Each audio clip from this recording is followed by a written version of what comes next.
Welcome to my YouTube channel. তো SSCৰ ফালৰ পৰা এটা নোটিফিকেশ্যন জাৰি কৰা হৈছে। এটা নতুন কিছুমান পোষ্ট ওলাইছে chsl অৰ্থাৎ combined higher secondary level examination 2024 যিসকলে মিনিমাম হায়াৰ সেকেন্ডাৰী পৰীক্ষা পাছ কৰিছে তেওঁলোকে এই ফৰ্মখন ফিল আপ কৰিব পাৰিব অৰ্থাৎ ইয়াৰ ভেকেন্সিৰ কাৰণে এপ্লাই কৰিব পাৰিব। এপ্লিকেশ্যন ইতিমধ্যে 8 তাৰিখৰ পৰা আৰম্ভ হৈছে 8 এপ্ৰিলৰ পৰা অৰ্থাৎ যোৱাকালিৰ পৰা আৰম্ভ হৈছে। লাষ্ট ডেট হৈছে ইয়াৰ 7 মে।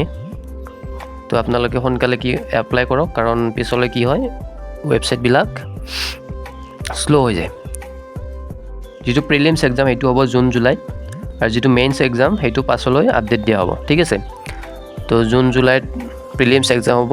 আপোনালোকে প্ৰিপাৰেচন ভালকৈ কৰিব লাগিব এতিয়াৰ পৰা কাৰণ খুব বেছি সময় নাই, ঠিক আছে। তো আমি চাই লওঁ এতিয়া কি কি পোষ্ট আছে ইয়াতে।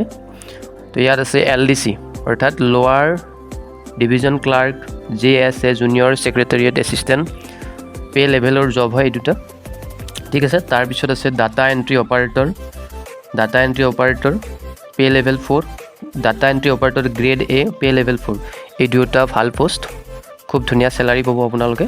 তো ইয়াতে টোটেল ভেকেন্সি আছে 3712টা। এইটো এটা টেন্টেটিভ ভেকেন্সি হয়। তো ফাইনেল ভেকেন্সি পিছলৈ আহিব, নিশ্চয় বাঢ়িব, প্ৰায় 4000ৰ ওচৰে পাছৰে থাকিব ভেকেন্সি।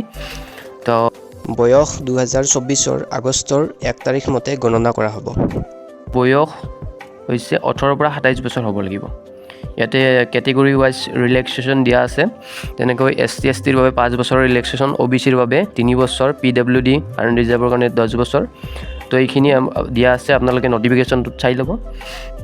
তো আপোনালোকে সোনকালে এপ্লাই কৰক, খুব ভাল পোষ্ট হয়। ভিডিঅ'টো লাইক কৰিব আৰু চেনেলটো সাবস্ক্ৰাইব কৰি দিব। ধন্যবাদ।